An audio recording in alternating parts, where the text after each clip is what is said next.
Trí, dó, híon, náid, táid beo. Tí riib seo bríon ag léamh na Nuacht as Meiricea, maidin dí luain an tochtú lána an fór 2015. Tá sé na láite na seo Nuairse, tá sé ús cín nóch chéim hena gan é bheith a chéindéagach ar maidin, agus é brochalach leis, agus mar sin bheith mé ag fannacht faoi chlúdach éarchóirithe don chuidead den lá. Ach tá gríonnig tainna faochas le dia. Tá deireadh seachtain léibhre déthart agus dá réir sin an fór taíisteach go neamhhefigiúil cibé. Ach má tá sé taíisteach ar an bápéir neamhhefigiúil ní dúirtéine é sin leis an aimsir. Brathn sé go fóil mar deireadh mí úil tús mí lúnasa. Bhí deireadh seachtain 10 againn chaithim réon Cape mé, bhail saoire in deisceart Nuairse a bhfuil cuma seanda níor se chomhcracailte leis na bhailte saoire eile ar a Jersey Shore chus bhfuil Wildwood agus Belmar agus Seaside Heights agus áit san í mar sin a bhfuil ceol ar siúl ó dhúgadú agus chuid tuireann ar a boardwalk agus gníomhaíocht ar an trá an tom ar fad. Bhaile ciúine ina déan an chuid is mó de riine ar ais go dtíine déthe ag 10 nó 15, ach sín siad an mthir na Pórsaí, go cuma an síomhaíocht ar sin. Agus sin rinne mar hí mar an mthir bórsa agus rinne mar cabareacht ar fan ríe. Ach ní sin an Nuacht. sé geisteach am an Nuacht a léomhdaoibh agus mar sin leanmid a raibh leis an Nuacht. Bhainneann mór feictúr an leannaí tosaí ar an New York Times in neamh le fearr bennim na taine el héile dearan gur étópach, well beidir nóir cheartm étópach ará, is chosúil gur Eritreacha agus mar a tháinig sé slán as imirce as na Africa chomh leis an túlainn, ach bhain an turas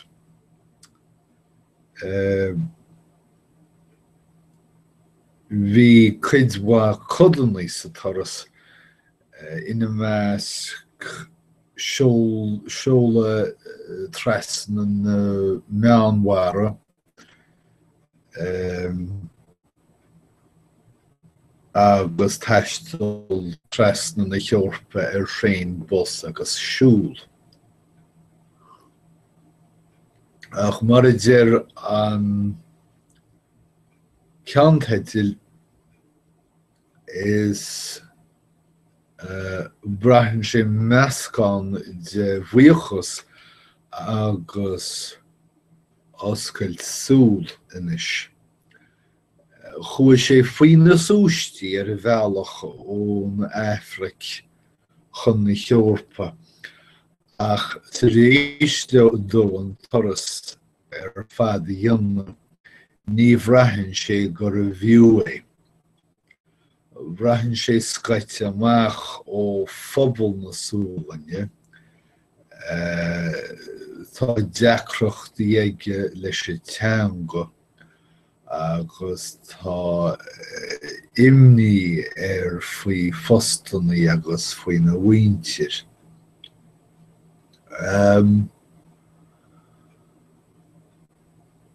Go é faoi thó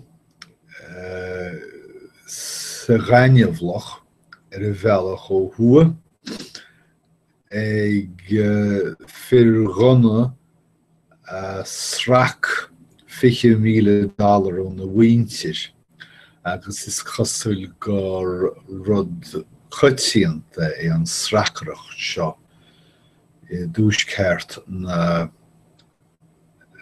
Hafraice.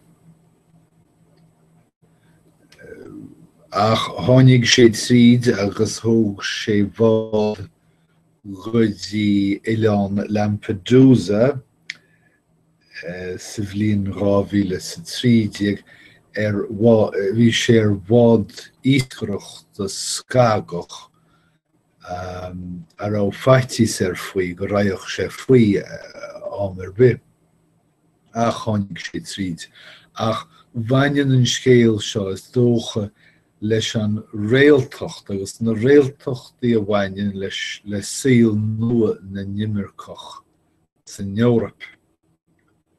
Tás sín sé amach do chuide acu mar achtra ach ar nó is fearr don achtraíocht fanacht sa leabhar.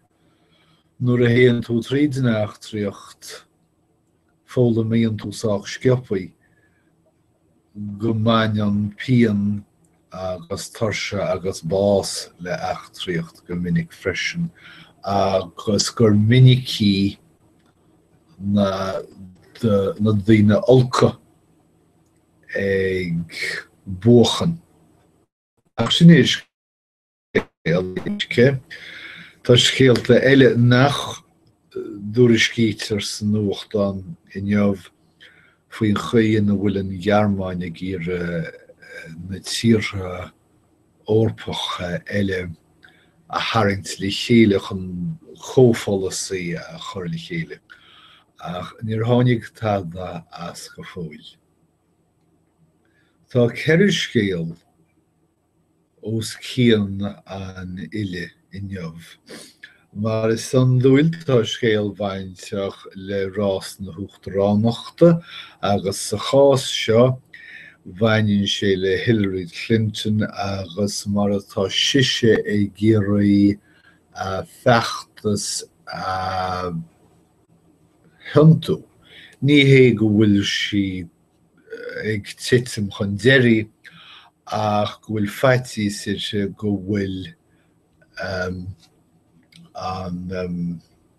chaithim mé an focail seo lorganis go bhfuil feachtas ag stolpa foclanis ar cheart a bheith agam hena fin go bhfuil feachtas ag stolpa agus dá réir sin go bhfuil fuinneamh nua ag teastáil. Go dtí seo bhí corchuige scaoilte aici agus bhfinnig ag déanamh jócannaí cabanta faoin chunspóid seo faoin ríomhphoist chur deire leis an ghireann sin anois agus locht na boblachtánach chlásan faoi. Déanfar iireacht gan I a chuineáil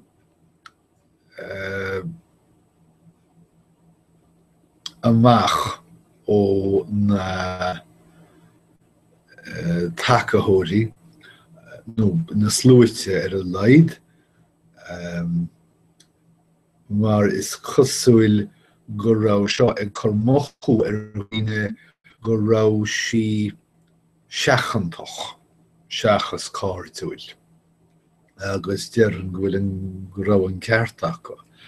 Tá an méid sin ráchirtear gur gá na línta rópaí seo chur sús chun na slúite a chuineáil siar ach ar a bheilide tá na rópaí ag chur íomhá seachantach éise agus níl sin ag chur leis an íomhá atá sé gíre telegan.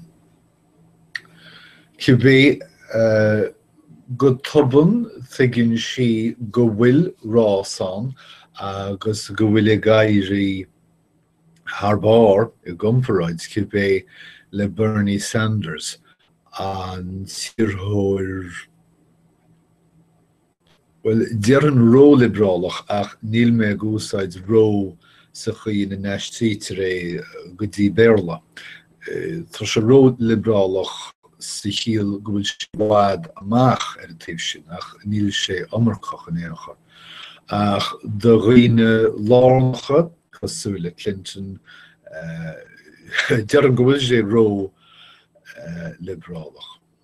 Ach tá feachtas tá affechtasa chur imní ar champa Clinton. Feachtas suntasach sé agus tá Sanders cínte ag tarraingt cuidhá tacaíochta ó Hillary Clinton híomh na hete clé den 40 agus bhéidir go rud maithe sin deachar rá mar chuirfar an tuairfar an tíomháide gur duine den láirí seachas duine den bhád amach ar an hete clé. Cibé. Bhain tríú scéal uachtar an leathannaí leis an rúis agus go háirithe túisceart na rúise. Is cosúil gur chur an rúis na milliún bhéidir fiú na bhilliún isteach i mailte bheaga cosúla Teriberca chósta thuisceart na rúise.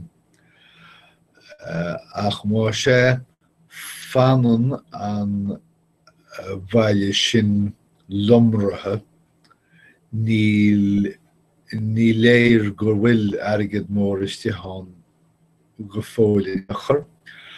Tá bhí sé pleananaí ag údaráis na rúise imleán gnó a dhéanamh den bhaile ach má sé fanan na fuirgintí sa bhaile dúnta.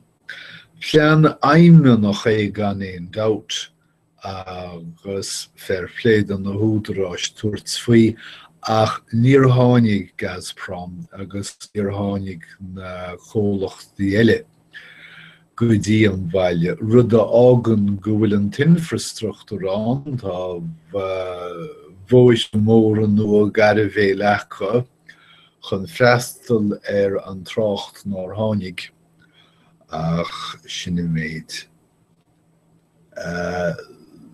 Tá pleananaí idir an méire ach tá réaltacht freisin an agus is sé réaltacht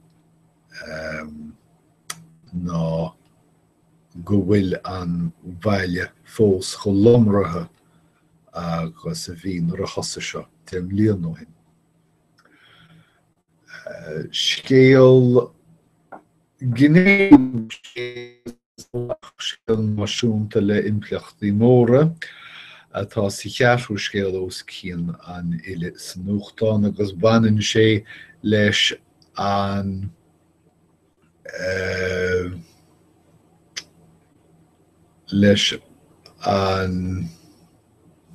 tá seo focail a bhí agam an teachtain seo caite agus níl is ach an cín fá ach tá sé rite weim. Agus ar nó is focail sách coitianta freisin sinné an chaimhlint idir rialtas Meiricea agus chomhlachtaí phríomháideach ríomhaireachta sa chás seo Google. Is cosúil gur rá rialtas Meiricea nó an rion drí agus cirt cibé ag fisrú drogaí agus mar chuid din is rú hí cóirpannaí de na teachtarachtaí wahab a cheol na mangarí seo atar féin ag úsáid iPhone-naí. Agus dá réir sin déala siad ó Google cóirpannaí de na teachsannaí a cheolachachab mar chuid den istrú. Ach I náit na teachtarachtaí a cheola, thug Google, dúirt mé Google, Apple if gceiste mar nó, thug Apple le fios go raibh an teolas sin cryptithe agus Norvéidir é a thuairsdóibh. Agus nach nuamhóch an cólacht déir Tá leabhtháinechaí mar seo ag gaiidir níos choitianta I Meiricea mar gheall chó láidir agus atá cryptú éirithe. Gach séans go bhfuirteach an CIA nó an NSA cryptú mar seo bhrisú ach don rindlí agus cirt raibh sé deacair orthu chosúil. Well, sin má idríomh an neolais os cían an bhíle tá leile a go an dúirí mé an dá cheandaí feicimuid. Gné áilta ríise tá a gcuin híos faoin uile bhainteach le leis agus go háirithe le costaisí leis. Tá príomhaimeach nó príomhheifigach aimúcháin bhfuil sa friocht. Níl sagam ospidéal in Utah géirí fáil amach céim costas atá airí agus seirbhísí. Bhí chunam focail árnéis úsáid sa chás seo, mar sílim go mainin an focail sin níos fearr le hábhar ná airí. Sin siad is árnéis an nó rud aire a chuirtear fáil. Agus mar sin úsáid sí mé árnéis. Cén chostas atá na hárnéisí seo.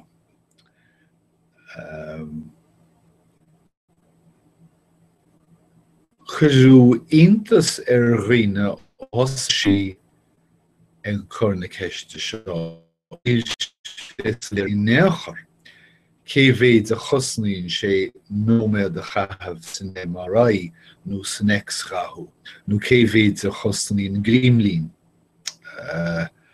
Agus mar sin tá cólachtaí móra agus ollscoilní taide ag chur ansaime sa méid atá sé déanana, mar rachaí tuirí an staidir seo chun leasa an tionscail leis. Mar ar a laid befir an am fáil amach go crín cadíad na costaisí. Go dtí seo, bh chosúil go raibh siad a cuma na costaisí. Agus an scéal dearnach, scéal náisiúnta nach mainin mór an na héanrad ach bháin go bhfuil tiománaí leoraí in Mississippi tar éis ainm núcháin an Ghaeltaí áil don ghofarnóireacht. Níos dearad nach bhfuil seans ar bith ag déan láthaí in Mississippi ó duine an ghlúin dearnacht Ghaeltaí deisceartacha. Ach ní raibh aine ag súil go bhuaich fearr seo an ceannas fearr na hiorthaí ach is pártaí bheag éon pártaí déanlathach sa stáit sin. Agus is chosúil go dtí gur tharla an réamhthóchain nach rá ach túir an neolalas go rá an fear seo Robert Gray sa réise enim a chur chun tosaí mar iarthóir. nó bhéidir nach an réaltacht agus an scéal seo is even le daoine scéalta faoin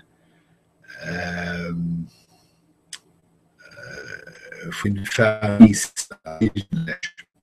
ach cá bhis tá sé rééis uafás a chur effigy an pháirtí agus ní fis anis céir de theochas as ach sin iad na rialachaí. Mar sin iad scéalta móra a leid sa New York Times chéad lehanach an New York Times go bé agus fáci mé lí go bhuichi mé seans an chéad tóiriscéile a chuirt. Bhíoch lá 10 agah agus go dtí go bheice sibh mé ríis slán tamil inis caiithim mé an riomhre an fuinneog seo a ghúise. A gúna, is bíoh faidirh.